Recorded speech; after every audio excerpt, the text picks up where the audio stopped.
چھوڑے میرا ہاتھ، کیا کر رہا ہے؟ اگر کسی نے دیکھ لیا تو آپ جانتے ہیں نا کتنا بڑا تماشا ہو جائے گا۔ فراز نے میری کلائی پکڑ رکھی تھی اور میں مسلسل اپنی کلائی اس سے چھڑوا رہی تھی۔ وہ کہنے لگا تو دیکھ لیں، مجھے کوئی پرواہ نہیں ہے۔ اب تم مجھ پر اتنی پابندیاں لگاؤ گی تو میں موقع ہاتھ لگتے ہی اپنی ہی چلاؤں گا۔ وہ مجھ سے کہہ رہا تھا اور میں بار بار دائیں بائیں جانب دیکھ رہی تھی کہ کسی کی نظر ہم پہ نہ پڑ جائے۔ میں نے کہا فراز، آپ کو شرم کیوں نہیں آتی؟ میرا ہاتھ چھوڑیں۔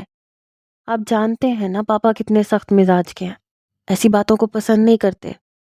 وہ کہنے لگا 2 سال ہو گئے ہماری منگنی کو اور تم ہو کہ مجھ سے بات ہی نہیں کرتی، لیکن آج میں تمہیں اپنے دل کی بات کہے بغیر نہیں چھوڑوں گا۔ میں اس قدر بدحواس ہو رہی تھی کہ بیان سے باہر تھا۔ پھر کہنے لگے تم فون پر بات کیوں نہیں کرتی؟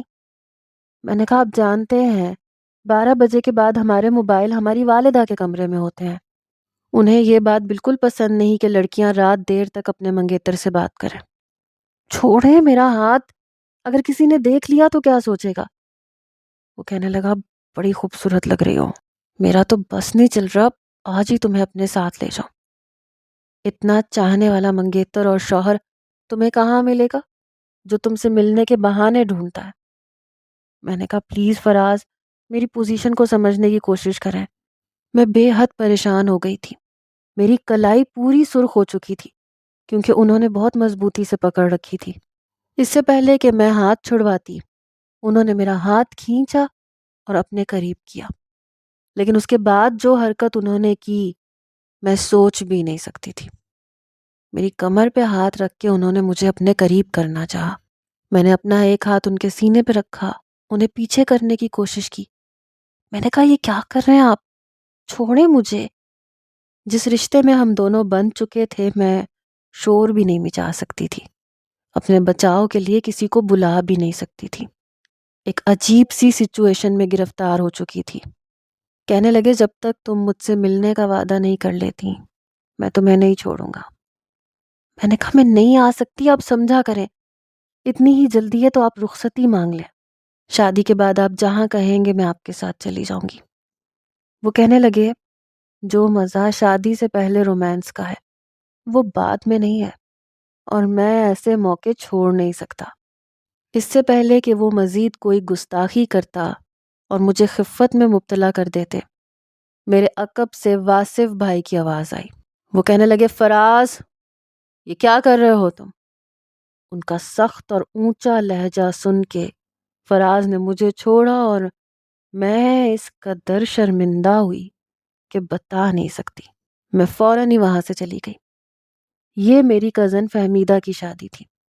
فہمیدہ میرے تایا کی بیٹی تھی اور واصف بھائی کی سب سے چھوٹی بہن، میری ہم عمر تھی۔ واصف بھائی میرے تایا زاد تھے اور فراز میرا خالہ زاد تھا۔ میرے والد اور میرے تایا ایک ہی گھر میں رہتے تھے، اوپر نیچے کا پورشن تھا، لیکن دونوں میں بہت اتفاق تھا۔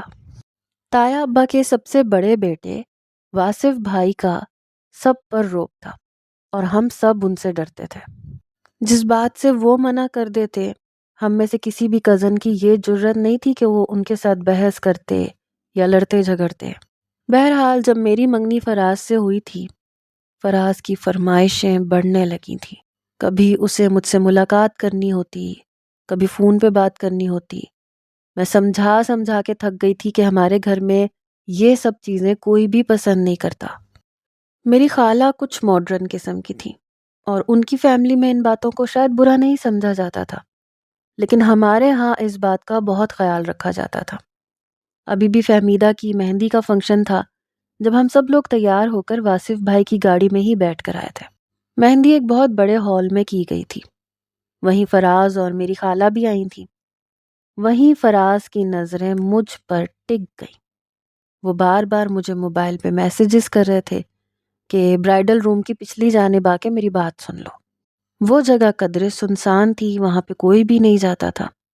میں تذبذب کا شکار تھی۔ وہ کہنے لگا اگر تم نہیں آئی تو میں تم سے ناراض ہو جاؤں گا، تم سے بات تک نہیں کروں گا۔ مجبوراً سب کی نظروں سے بچتے بچاتے مجھے برائیڈل روم کی پچھلی جانب جانا پڑا، جو کہ چھوٹی سی راہداری تھی۔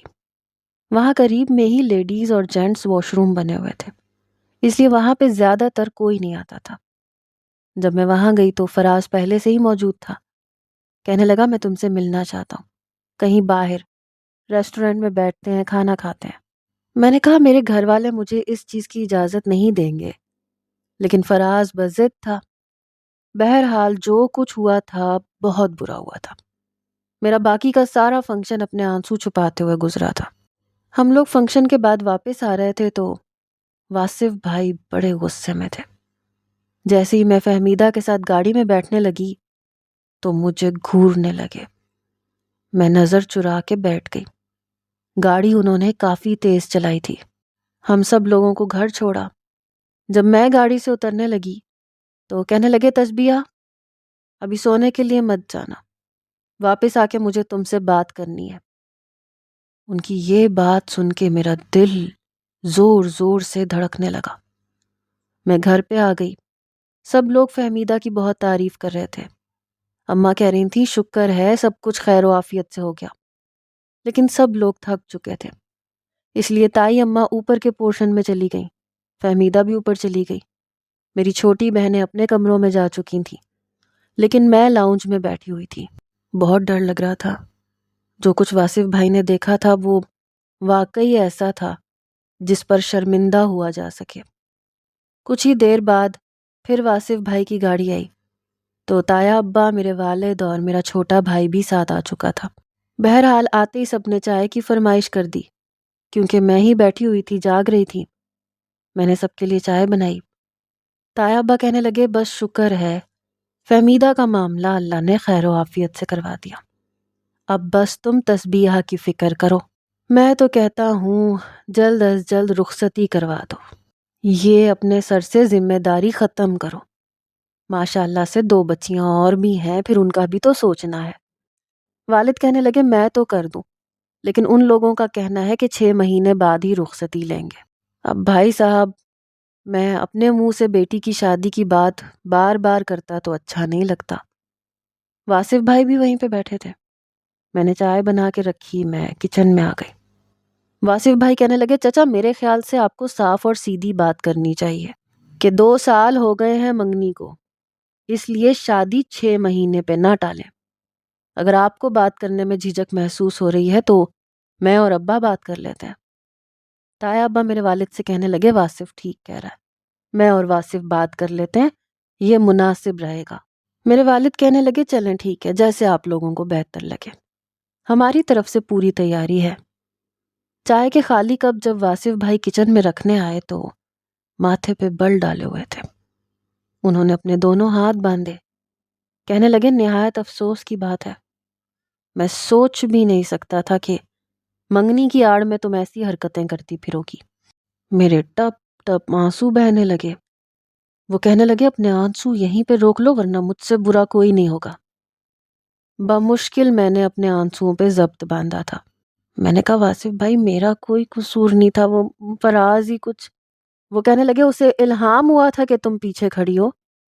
میں نے کہا نہیں، اس نے کہا تھا کہ بہت ضروری کام ہے، بات سن لو۔ کہنے لگے اس نے کہا اور تم چلی گئی۔ تم کا پاگل ہو یا بچی ہو تم؟ شکر کرو کہ میں نے تم لوگوں کو دیکھ لیا۔ اور وہ فراز، مجھے اندازہ نہیں تھا اتنا بدتمیز قسم کا نوجوان ہوگا۔ وہ مجھ سے کہہ رہا تھا کہ آپ کون ہوتے ہیں ہمارے معاملے میں بولنے والے۔ وہ تو شکر کرو مجھے تمہارے رشتے کا لحاظ تھا اور چچی کی بہن کا لحاظ تھا، ورنہ میں اس کے منہ پہ تھپڑ دے مارتا۔ ہمارے خاندان میں ایسی بے شرمیاں نہیں ہوتی۔ بہرحال میں بات کروں گا تمہارے خالو اور خالہ سے کہ جب ان کا بیٹا رخصتی کے لیے اتنا بے چین ہے تو رخصتی کیوں نہیں کرتے، کیوں ٹال رکھا ہے، شادی کر کے لے جائیں اپنے گھر میں۔ میں نے کہا واصف بھائی پلیز آپ کسی سے کہیے گا نہیں۔ کہنے لگے مجھے کسی سے کہنا ہوتا تو میں تم سے یوں بات نہیں کر رہا ہوتا۔ بہرحال مجھے بہت برا لگا ہے، آئندہ دھیان رکھنا۔ میں نے کہا جی۔ میں اپنے کمرے میں آ گئی، پھر جا کے اپنا سانس بحال کیا۔ فہمیدہ کی شادی پہ دوبارہ میں نے فراز کی شکل کی طرف دیکھا تک نہیں، کیونکہ اگر میں دیکھتی تو کوئی نہ کوئی اشارہ پاس سے ہی ضرور کر دیتا۔ اس کے بہت سے میسیجز بھی آئے لیکن میں نے وہ بھی نہیں پڑھے۔ بس اگنور کرتی رہی۔ جیسے ہی فہمیدہ کی شادی ختم ہوئی، میرے تایا ابا اور واصف نے میری والدہ کے ساتھ جا کر خالہ اور خالو سے بات کی، لیکن ان کا یہی کہنا تھا کہ 6 مہینے سے پہلے وہ شادی نہیں لے سکتے۔ جیسے ہی وہ لوگ واپس آئے، واصف بھائی نے مجھ سے کہا کہ تم 6 مہینے تک فراز سے کوئی بھی رابطہ نہیں رکھو گی۔ میں ان کی بات کے خلاف چل ہی نہیں سکتی تھی۔ میں کیا، کوئی بھی نہیں چل سکتا تھا۔ واصف بھائی شادی شدہ تھے لیکن ان کی ڈیورس ہو چکی تھی، کیونکہ فضیلہ بھابی اپنی من مانی کرنے کی عادی تھی۔ ان کا پہننا اوڑھنا کافی عجیب و غریب سا تھا۔ گہرے گلے کے چست لباس پہنتی تھی، اور ہمارے گھر میں بہو بیٹیاں ایسے کپڑے نہیں پہنا کرتی۔ اس لیے سب سے پہلا اعتراض واصف بھائی کو یہی ہوتا تھا کہ چوڑی دار پجامہ اور چست قمیص تم نہیں پہنو گی، لیکن وہ بہت ضدی تھی، نہیں مانی۔ بس 1 سال ان کا انہی بحث مباحثے میں گزرا۔ فضیلہ بھابی ہمارے گھر کے طور طریقوں پہ چلنا نہیں چاہتی تھیں، اور واصف بھائی کی ضد تھی کہ وہ انہیں اپنے گھر کے ماحول کے مطابق ہی چلائیں گے۔ اسی طرح ان کا ایک بیٹا بھی ہو گیا، لیکن فضیلہ بھابی اپنا بچہ تک چھوڑ کے چلی گئی کہ میں اس شخص کے ساتھ نہیں رہ سکتی۔ عجیب بات یہ تھی کہ اس واقعے کو 10 سال گزر گئے تھے، لیکن واصف بھائی نے دوسری شادی نہیں کی۔ ان کا بیٹا فہد 10 سال کا ہو گیا تھا۔ میرے چھوٹے بھائی فرمان کے ساتھ ہی زیادہ تر رہتا تھا، کیونکہ دونوں میں صرف 5 سال کا فرق تھا۔ فرمان 15 سال کا تھا۔ ابا اور تایا جان کی ایک ہی فیکٹری تھی، اسی سے گھر چلتا تھا، جسے واصف بھائی نے ہی سنبھال رکھا تھا۔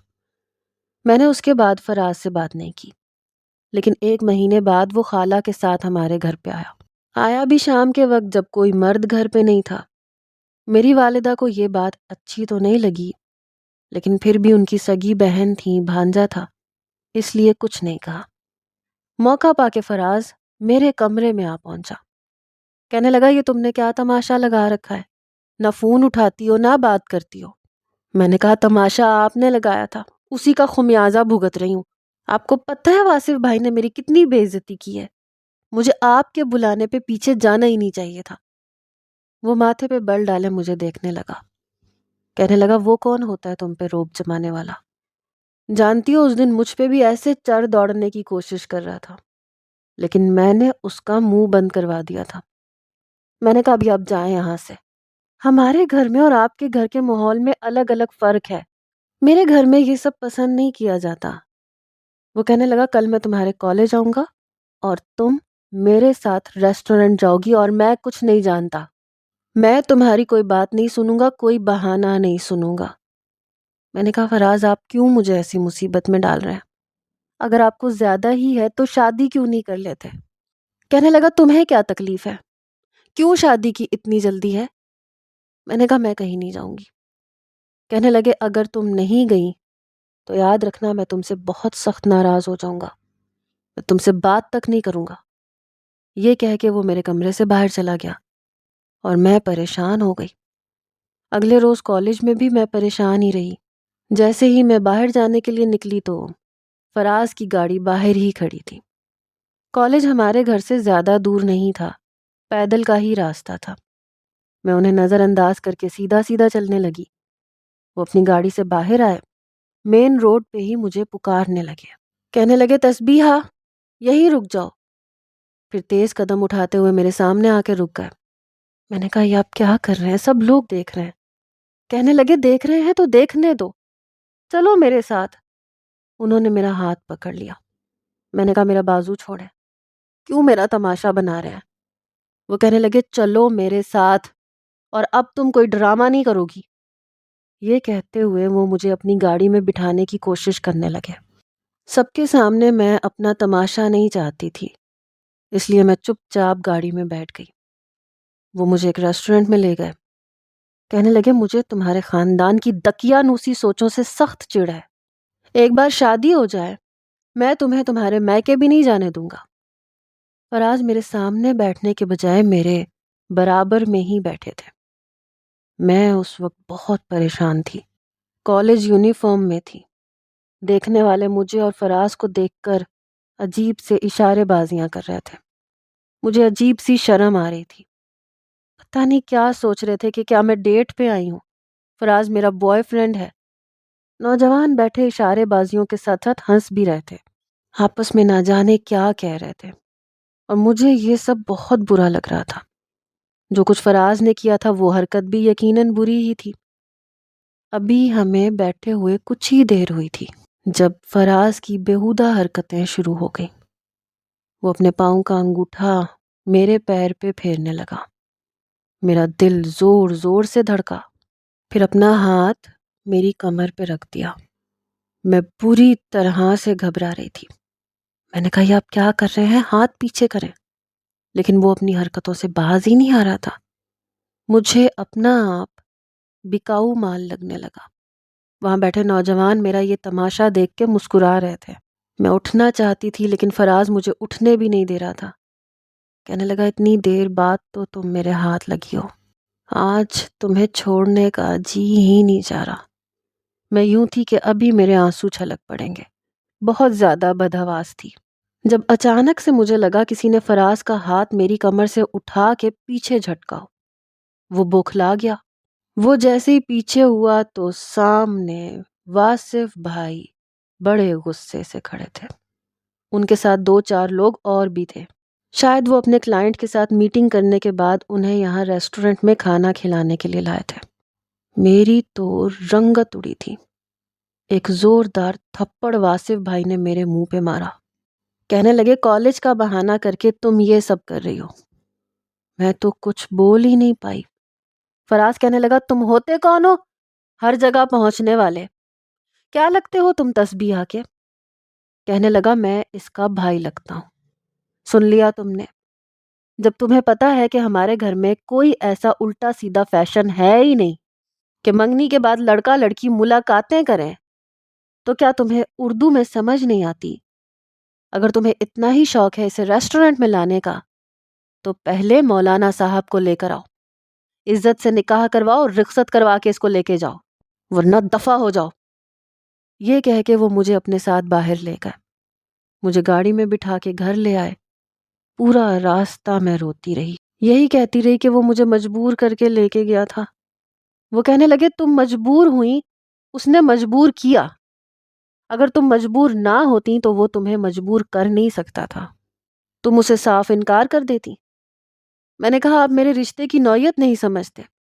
وہ کہنے لگے وہ رشتے کی نوعیت نہیں سمجھتا، اگر اسے واقعی تمہاری عزت کا خیال ہوتا تو کبھی ایسی حرکت نہیں کرتا، لیکن اس بار میں چپ نہیں رہوں گا۔ میں نے روتے ہوئے واصف بھائی کی منت سماجت کی، لیکن انہوں نے پھر بھی میری والدہ سے بات کی۔ جب میری والدہ کو پتہ چلا تو وہ بھی مجھے برا بھلا کہنے لگی، لیکن ہوا یہ کہ میری والدہ نے اپنی بہن سے بات کی۔ ہماری شادی 2 مہینے میں طے ہو چکی تھی، لیکن فراز بہت غصے میں تھا۔ ہماری مہندی والے دن ہمارا نکاح ہو چکا تھا، رخصتی اگلے دن تھی۔ جیسے ہی ہمارا نکاح ہوا ہمیں ایک ساتھ بٹھا دیا گیا، پھر مہندی کی رسم شروع کر دی گئی، لیکن فراز کا منہ پھولا ہوا تھا، ماتھے پہ بل ڈالے بیٹھا ہوا تھا۔ پھر میرے کان کے قریب کہنے لگا تو تمہارا وہ کزن کیا سمجھتا ہے خود کو؟ میں کوئی 2 نمبر قسم کا لڑکا ہوں جو تم سے نکاح نہیں کروں گا، تمہیں چھوڑ دوں گا؟ اس خبیث کے بچے کو تو میں چھوڑوں گا نہیں۔ بہت عزت اور غیرت ہے نا اس میں اسے منہ توڑ جواب دوں گا۔ میں بہت گھبرائی ہوئی تھی، میں سمجھ نہیں پا رہی تھی کہ کیا کروں کیا نہ کروں۔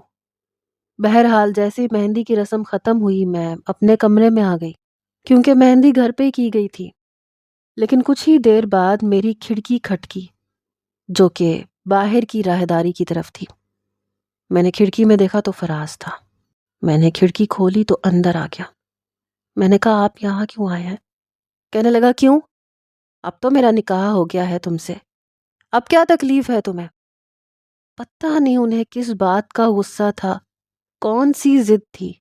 میں نے کہا فراز کل رخصتی ہے، کل میں آپ کے گھر آ جاؤں گی۔ کہنے لگا نہیں، تمہارے اس دقیانوسی کزن کو یہ تکلیف تھی نا کہ منگنی کا رشتہ شرعی حیثیت نہیں رکھتا لیکن نکاح کا تو رکھتا ہے نا۔ یہ کہہ کے اس نے میرے دونوں ہاتھ پکڑے۔ میں نے کہا یہ آپ کیا کر رہے ہیں، پلیز جائیں یہاں سے۔ میں نے اپنے دونوں ہاتھ چھڑوائے. کہنے لگا کیوں؟ اب کیا ہوا؟ میں تم سے صرف آدھے گھنٹے کے لیے ملنے آیا ہوں. تم سے گلے ملنا چاہتا ہوں، تمہیں کس کرنا چاہتا ہوں، اور اب میں تمہارا محرم ہوں، اور یہ سب کیے بنا آج نہیں جاؤں گا. اس کی باتیں سن کے میرے ہوش اڑ گئے. میں نے کہا میں ایسا کچھ بھی نہیں کروں گی اور میں نہیں کرنے دوں گی. اس بار میرا لہجہ سخت تھا. جس طرح کی وہ فرمائش کر رہا تھا میں سوچ بھی نہیں سکتی تھی. کہنے لگا میری بھی ضد ہے، یہ کیے بنا نہیں جاؤں گا. تمہاری مرضی ہے، میں یہیں بیٹھا ہوں. میں یوں تھی کہ ابھی رو دوں گی. اگر باہر کا دروازہ کھول کے کوئی اندر آ جاتا تو اس کو میرے کمرے میں دیکھ لیتا تو کیا ہوتا؟ ایک تماشا سا لگ جاتا، اور اس بار لگنے والا تماشا کوئی اور ہی رخ پکڑ جاتا. میں نہیں چاہتی تھی کہ میری شادی میں کوئی بھی بدمزگی پیدا ہو، کیونکہ اس بار اگر کوئی فراز کو میرے کمرے میں دیکھ لیتا تو یقیناً میری شادی ٹوٹ جاتی. میں فراز کے سامنے رونے لگی. کہنے لگا نہیں، میری ضد پوری کرو. یاد رکھنا میں تب تک نہیں جاؤں گا جب تک تم میری یہ دونوں باتیں مان نہیں لیتی. میں نے کہا میں ایسی کوئی فرمائش پوری نہیں کروں گی، آپ کا جو جی چاہتا ہے کر لیں. کہنے لگا مطلب تم اس شخص کی وجہ سے مجھے انکار کر رہی ہو؟ مجھے؟ اپنے شوہر کو؟ میں نے کہا کون شخص؟ کہنے لگا وہی واصف جو خود کو تمہارا حقدار سمجھتا ہے. میں نے کہا وہ میرے بڑے بھائی جیسے ہیں. وہ کہنے لگا جیسے؟ جیسے کیا ہوتا ہے؟ جیسے ویسے کچھ نہیں ہوتا. وہ تمہارا کزن ہے، بھائی نہیں ہے. تمہارے لیے وہ بھی غیر محرم ہے. پھر کیوں تمہارا باپ بننے کی کوشش کرتا ہے؟ پتہ نہیں کس چیز کا غصہ چڑھا ہوا تھا فراز کو. وہ میری ایک نہیں سن رہا تھا. میں نے کہا فراز پلیز ابھی یہاں سے چلے جائیں. کل جب میں آپ کے گھر آ جاؤں گی تو جو جی چاہیں گے کریں گے، میں انکار نہیں کروں گی. میرا دروازہ کھٹکنے لگا تو میری جان پہ بن گئی، لیکن وہ بضد تھا. میں نے کہا کون ہے؟ میری چھوٹی بہن تھی. میں نے کہا جاؤ یہاں سے، میرے سر میں درد ہے. میں فراز کے سامنے رونے لگی، لیکن وہ مجھ سے اسی بات پر بضد تھا. پھر میرے دونوں ہاتھ پکڑ کر میرے قریب آنے لگا، زبردستی کرنے لگا. اپنا آپ بچانے کے چکر میں اسے تھپڑ مار چکی تھی، جو اس کے منہ کے ساتھ ساتھ شاید اس کی غیرت پہ بھی لگا. وہ کہنے لگا تم نے مجھے تھپڑ مارا؟ تم نے مجھے تھپڑ مارنے کی ہمت کی تو کیسے کی؟ کیا سمجھ کے تم نے مجھے مارا ہے تھپڑ؟ میں رونے لگی. میں نے کہا فراز میں نہیں مارنا چاہتی تھی، لیکن آپ میرے ساتھ. وہ کہنے لگا شٹ اپ. وہ اپنے گال کو اپنے ہاتھ سے سہلانے لگا. کہنے لگا میں جان چکا ہوں کہ میری کیا اوقات اور حیثیت ہے. میں نے کہا ایسی بات نہیں ہے، میں معافی مانگ لیتی ہوں آپ سے. وہ کہنے لگا نہیں، میں جان چکا ہوں کہ میری اوقات اور حیثیت کیا ہے. وہ کہنے لگا تسبیحہ میں اپنے پورے ہوش و حواس میں تمہیں طلاق دیتا ہوں. میری تو جان نکلی تھی. میں نے کہا فراز یہ کیا کہہ رہے ہیں؟ اس نے یہی جملہ 3 دفعہ دہرایا اور کھڑکی سے باہر نکل گیا، اور میں یوں تھی جیسے سانس لینا بھول گئی. مجھے لگ رہا تھا جو کچھ میں نے سنا وہ غلط تھا. ابھی 2 گھنٹے پہلے تو نکاح ہوا تھا اور 2 گھنٹے بعد طلاق. میرا دماغ چکرا رہا تھا. مجھے سمجھ نہیں آ رہی تھی کہ یہ ہوا کیا ہے اور کیوں ہوا ہے. میرے آنسوؤں پہ اپنا اختیار نہیں تھا. میں روئے جا رہی تھی اور وہیں چکرا کے گر گئی. پتہ نہیں کب اور کیسے میرا دروازہ کھولا گیا، کیونکہ جب مجھے ہوش آیا تو میں بیڈ پہ لیٹی ہوئی تھی. صبح ہو چکی تھی. واصف بھائی، میرے والد، تایا ابا، تائی اماں، میری والدہ، سب میرے گرد موجود تھے. ڈاکٹر مجھے ڈرپ لگا رہا تھا. وہ ہمارا فیملی ڈاکٹر تھا. ان سب کو دیکھ کر میری آنکھوں سے آنسو بہنے لگے. رات کا سب کچھ یاد آ گیا. مجھے لگا شاید سب کو اس بات کا علم ہو چکا ہے. جو کچھ فراز نے کیا ہے ہو سکتا ہے باہر جا کے سب کو بتایا ہو. میری شادی کی جگہ میری بربادی شروع ہو چکی تھی. میرے آنسو دیکھ کے میری والدہ کہنے لگی کہ کیا ہوا تھا تمہیں؟ تم کیسے بے ہوش ہو گئی؟ میں اپنی والدہ کے نارمل سے انداز کو دیکھ کے حیران تھی. کہنے لگی آج تمہاری شادی ہے، تم بخار چڑھا کے بیٹھ گئی ہو، مجھے تو بہت فکر لگی ہوئی ہے۔ اپنی والدہ کے منہ سے یہ سن کے میں حیران تھی۔ تو کیا فراز نے باہر کسی کو کچھ نہیں بتایا تھا؟ نہیں بتایا تھا تو کیوں نہیں بتایا تھا؟ اس سے پہلے کہ میں کچھ کہتی، میری والدہ کہنے لگی میڈیسن کھاؤ تاکہ رات تک تمہارا بخار اتر جائے۔ ارے ایسے جاؤ گی رخصت ہو کر اپنی خالہ کے گھر، کیا سوچے گی وہ کہ ہم نے تمہارا خیال نہیں رکھا؟ مجھے لگ رہا ہے شادی کی ٹینشن میں تم نے ٹھیک سے 2-4 دن سے کھانا نہیں کھایا، تبھی تم بیمار ہو گئی ہو۔ ڈاکٹر بھی یہی کہہ رہا ہے کہ بی پی لو ہے۔ میں نے کہا امی میری بات سنیں، لیکن انہوں نے کوئی بات نہیں سنی۔ کہنے لگی اتنی تیاریاں ہیں، اتنے کام ہیں۔ میری تائی اماں کہنے لگی بس تسبیحہ کو آرام کرنے دو، ہم سب لوگ باہر چلے جاتے ہیں تاکہ باقی کے کام نمٹا سکیں۔ میں پریشان ہو کے رہ گئی کہ کیسے ان سب کو سچ بتاؤں۔ سب لوگ میرے کمرے سے جا چکے تھے، دروازہ بند ہو چکا تھا، جب میرے موبائل کی بیل بجنے لگی۔ فراز کا نمبر دیکھ کر مجھے نفرت سی محسوس ہونے لگی تھی۔ میں نے فون اٹھایا۔ میں نے کہا آپ کیا چاہتے ہیں؟ کیوں فون کیا ہے آپ نے مجھے؟ آپ نے میری عزت کا بھی خیال نہیں رکھا۔ آپ نے میرے ساتھ جو کیا ہے آپ کو اندازہ ہے کہ اس کا رد عمل کیا ہوگا؟ وہ کہنے لگا میں غصے میں پتہ نہیں تم سے کیا کہہ گیا تھا۔ میں نے کہا کیا کہہ گئے تھے؟ فراز آپ نے مجھے گالی نہیں دی، مجھے برا بھلا نہیں کہا جسے میں فراموش کر جاؤں۔ کہنے لگا منہ بند رکھو، بس تمہیں پتا ہے نا، صرف تمہاری عزت کا جنازہ نہیں نکلے گا، میری بھی عزت کا جنازہ نکل جائے گا۔ دیکھو میں سارا معاملہ آرام سے طے کر لوں گا، لیکن ابھی چپ رہنا۔ میں نے کہا چپ رہنے کا کیا مطلب؟ کہنے لگا رخصتی ہو رہی ہے، ہونے دو۔ میں نے کہا کیسے ہونے دوں، آپ مجھے طلاق دے چکے ہیں۔ کہنے لگا چپ رہو، میں نے تمہیں طلاق غصے میں دی ہے اور میں اس کا کوئی نہ کوئی حل نکال لوں گا۔ یہ میرا اور تمہارا ذاتی معاملہ ہے، کسی کو بھی نہیں پتا کہ ہمارے بیچ میں کیا ہوا ہے۔ میں نے کہا لیکن مجھے تو پتا ہے، میرے اللہ کو تو پتا ہے۔ کہنے لگا دیکھو ابھی معاملے کو سمجھو، مجھے کوئی فرق نہیں پڑے گا، تمہیں جو کہنا ہے کہہ دو، لیکن تمہارا باپ دل کا مریض ہے، اگر اس نے یہ صدمہ برداشت نہیں کیا اور اسے کچھ ہو گیا تو ذمہ دار تم ہوگی۔ پھر مجھے الزام مت دینا، کیونکہ میں تمہیں منع کر رہا ہوں، میں اس معاملے کو سلجھا لوں گا۔ میں نے کہا کیا سلجھائیں گے، کیسے سلجھائیں گے؟ کہنے لگا یہ میرا مسئلہ ہے، ابھی بس خدا کے لیے چپ رہنا، ورنہ بہت بدنامی ہو جائے گی، تمہارے گھر والوں کی بھی اور میرے گھر والوں کی بھی۔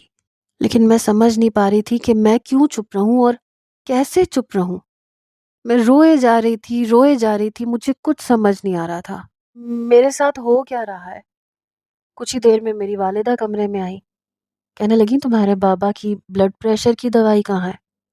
میں فوراً سے کھڑی ہو گئی تو میری والدہ کہنے لگی تمہارے ہاتھ پہ ڈرپ لگی ہوئی ہے، تم یہیں پہ لیٹو، بس مجھے بتا دو کہ کہاں ہے۔ میں نے کہا کیا ہوا ہے بابا کو؟ کہنے لگی بی پی شوٹ کر گیا تھا، جلدی بتاؤ کہاں ہے ان کی دوائی؟ میں پریشان ہو کے رہ گئی۔ میری والدہ کہنے لگی تم بیمار ہو، تمہارا باپ بیمار ہے، شاید تمہاری رخصتی کا سوچ کے پریشان ہو گئے ہیں۔ میں نے اپنی والدہ کو دوائی کا بتایا تو وہ کمرے سے باہر چلی گئی۔ اب میں یہ سوچ رہی تھی کہ اب کیا کروں، کیسے انہیں بتاؤں کہ کتنا بڑا حادثہ میرے ساتھ ہو چکا ہے۔ میرا باپ بیمار تھا، اگر یہ خبر انہیں پتہ چلتی تو واقعی انہیں کچھ نہ کچھ ہو جاتا۔ میرے پاس چپ رہنے کے علاوہ دوسرا کوئی راستہ تھا ہی نہیں، یا مجھے اس وقت اس کے علاوہ کچھ سمجھ نہیں آ رہا تھا، اس لیے میں اس وقت چپ رہی۔ کچھ دیر بعد میری والدہ نے مجھے دودھ کے ساتھ میڈیسن کھلائی اور پارلر میں تیار ہونے کے لیے بھیج دیا، لیکن میں بہت پریشان تھی۔